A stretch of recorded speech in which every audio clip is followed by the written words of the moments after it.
Vamos a hablar esta noche de John Milton, el poeta inglés. Es el tipo que escribió El Paraíso Perdido.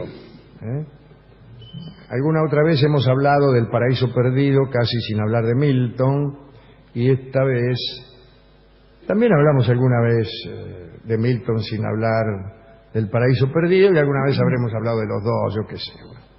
Milton nació en Inglaterra en el año 1608. Descendía de una familia de eruditos y rebeldes. El que no era erudito era rebelde. Y no faltaba el que era ambas cosas. El viejo de Milton era escribano, dedicaba todas sus horas libres, que eran muchísimas, acabamos de decir que era escribano, a sus dos pasatiempos predilectos, la música y la poesía. Alcanzó el padre una situación próspera. Compró una casa en Londres y allí nació John. Era el tercero de 6 hijos. Se crió en una casa donde se leía y se cantaba la mayor parte del tiempo, y eso está bien. A mí me gustan las casas así, especialmente para criarme. Después ya no tanto. Escribió John al respecto. Mi padre me destinó desde niño a seguir la senda literaria. Y era tan voraz mi apetito por saber que desde los 12 años rara vez dejé de estudiar y rara vez me acosté antes de las 12 de la noche. Un calavera. Sí, se nota. ¿Qué tiene que ver? Bueno, dice, y allí empezaron mis ojos a padecer, ¿no? Sufría además frecuentes jaquecas que, según él, no lograban enfriar el ardor de la curiosidad y del saber. Habla de los ojos porque famosamente Milton quedó ciego, ¿no? En el año 1620 ingresó a la escuela de Saint Paul. Los maestros lo consideraban un alumno de excelente erudición y de opiniones algo raras, como suele ocurrir con los alumnos de excelente erudición. Milton decía que aquel colegio era un festín de cerrojos y una colección de empeños para matar el espíritu. Hay lugares que parecen destinados a aniquilar el espíritu, lugares donde todo florecimiento del alma es rápidamente sofocado. Milton fue siempre un rebelde, pero nunca un grosero. Algunos confunden, sobre todo en estos tiempos, la grosería con la rebeldía, de suerte que hay personas que ejercen inversamente la fórmula de Milton, es decir, son siempre groseros, pero nunca rebeldes. En 1625 ingresó Milton a la universidad y allí le pusieron como apodo la Dama de Cambridge. No es un buen apodo. No pudo evitar los castigos y las burlas de sus compañeros. Era injusto que lo llamaran así, pero, qué sé yo, acerca de la injusticia de los apodos podrían escribirse algunos libros, aburridos todos ellos. Dejo entonces para los ensayistas aficionados el siguiente título: Injusticia en los apodos, en la Edad Media o en el siglo XIX o en mi familia. En cuyo caso ya no sería un ensayo, sino un cuento de Isidoro Blastein. Más tarde, Milton, dejó las aulas, ya convertido en bachiller y doctor en filosofía. Hablaba y escribía 8 idiomas, uno atrás de otro. No. Uno atrás de otro es un agregado mío que no sé si es pertinente. No, creo que no. Bueno, salió entonces decidido a dedicarse a la literatura. El padre hubiera querido que fuera pastor, pero Milton se negó rotundamente a seguir la carrera eclesiástica. Se leyó los clásicos, se sabía de memoria extensos pasajes de la comedia, se sabía casi todos los escritos de Petrarca. En sus ratos libres estudió el órgano, tocaba, parece, maravillosamente, leyó la Biblia, estudió matemáticas, en fin. Tenía 29 años cuando llegó la Guerra Civil de Inglaterra en 1637. ¿Recuerda usted el episodio de Cromwell, no? Y Milton se convirtió en propagandista de la revolución, aquella revolución que terminó con la cabeza del rey Carlos I rodando por el suelo. Había decidido Milton desdeñar su vocación por la poesía e incluso su vida para defender los derechos de los hombres contra los llamados derechos divinos que alegaban poseer los reyes, ¿no? Cuando rodó la cabeza de Carlos I, Milton aplaudió la ejecución y llegó a santificarla. Un tiempo antes, Milton había conocido a una hermosa muchachita llamada Mary Powell. Ella tenía 17 años. Parece que era alegre, jovial y un poquitín ligera de cascos, por no decir otra cosa. Dice Borges: Milton pensaba que para cantar canciones heroicas había que tener un alma heroica. Por eso, como un sacerdote de la poesía, se mantuvo casto hasta el día de su matrimonio, pese a su temperamento sensual. Yo desconfío mucho de los temperamentos sensuales que no florecen de ningún modo, ¿no? En todo caso, ya se sabe lo que sucede cuando un hombre se mantiene casto, siendo que es el novio de una muchacha alegre, jovial y ligera de cascos. Bueno. Se casaron, pero el matrimonio no funcionó. Parece que la castidad continuó y la ligereza de cascos de Mary también. Mary acusó a Milton de tratarla como un sacramento.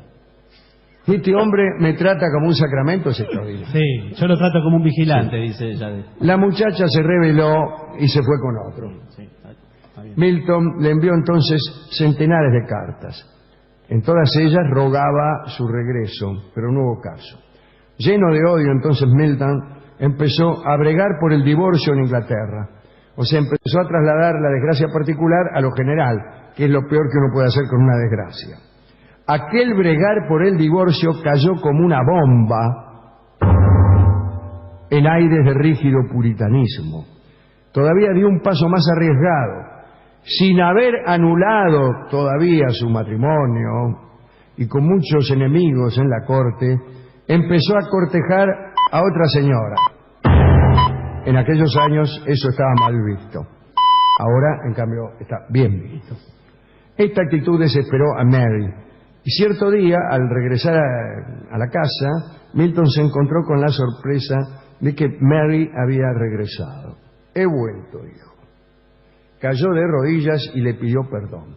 Escribió Milton en las cartas de su diario sobre lo ocurrido aquel día.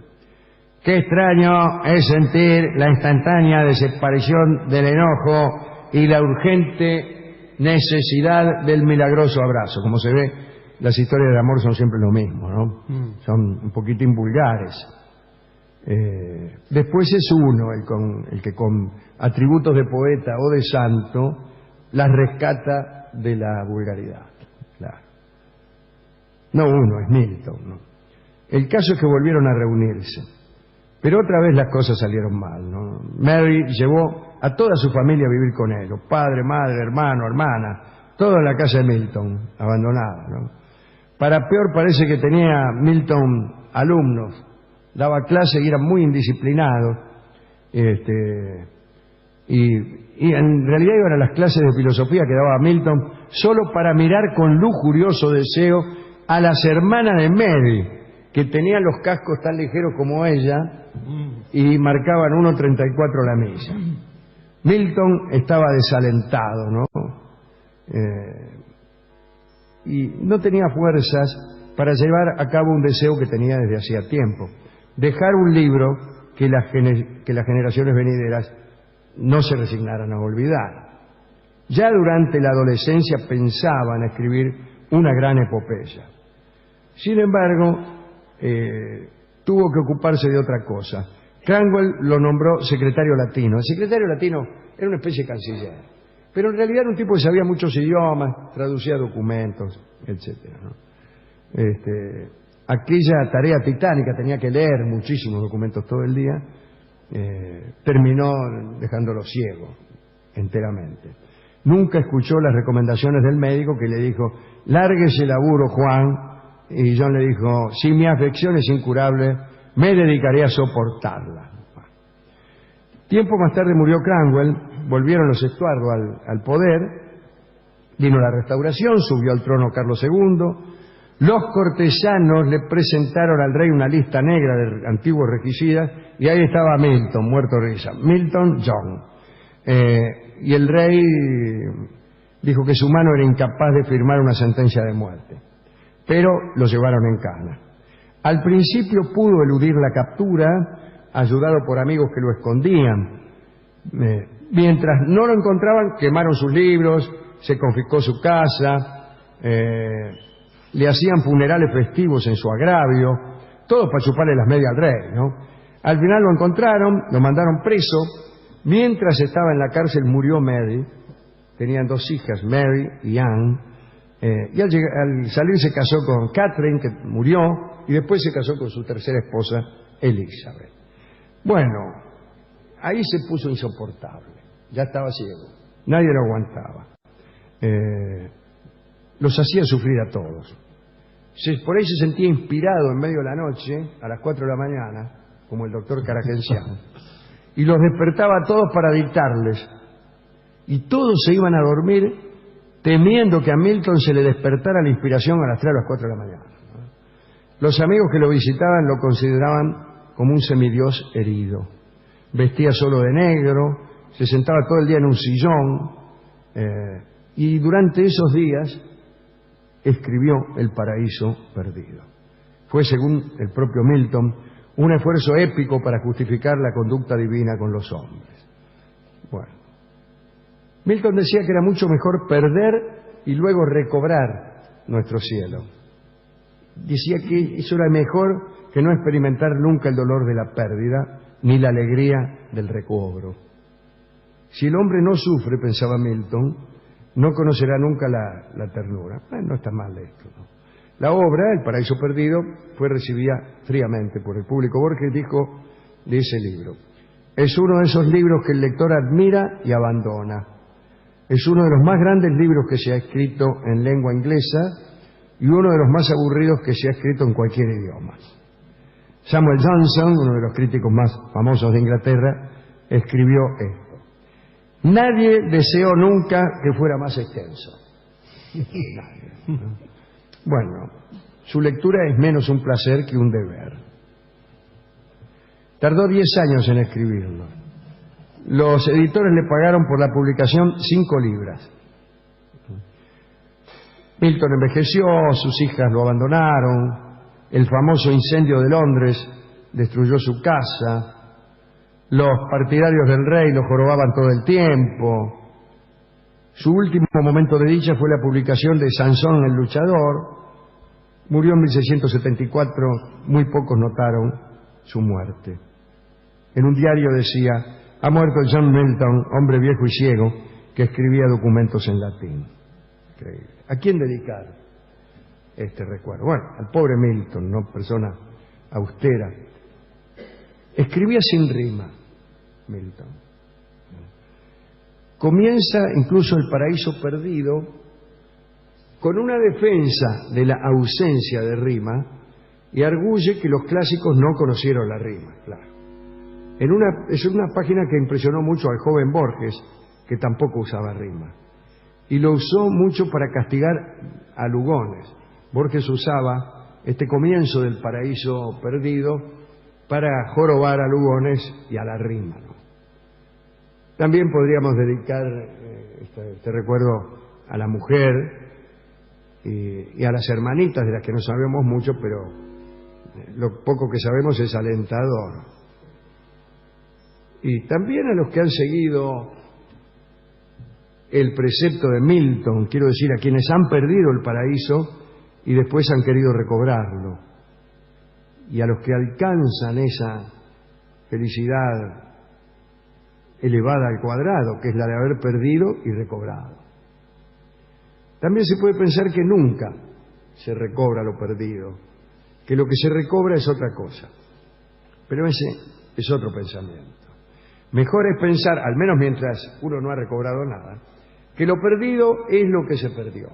Y ya se encargará uno de descubrir por sus propios medios que lo encontrado es otra cosa. Y a lo mejor, porque es otra cosa lo encontrado, ¿por qué? Y porque el buscador tampoco es lo que era, ¿no? Ni el que busca ni el encontrado son los mismos. Pero bueno, no importa eso. Hemos sido a la discoteca y el discotecario imaginó que en el paraíso perdido tal vez había... Es un relato burocrático el paraíso perdido, es la caída de ciertos ángeles. La caída de Satán y de los ángeles que cayeron con él y de los otros ángeles que permanecieron al lado de Niorce. Bien. Con todo el escalafón de con todo el ángeles escalafón, con todas además las reuniones que había, las gestorías, las influencias, todo eso. Y el autor de este tango, que es una especie de Milton también, es un tango de Razzano, me parece a mí, y nos habla de un café donde se reunían los ángeles en aquellos tiempos del paraíso perdido. Café de los Angelitos se llama, y lo va a cantar Libertad Lamarque.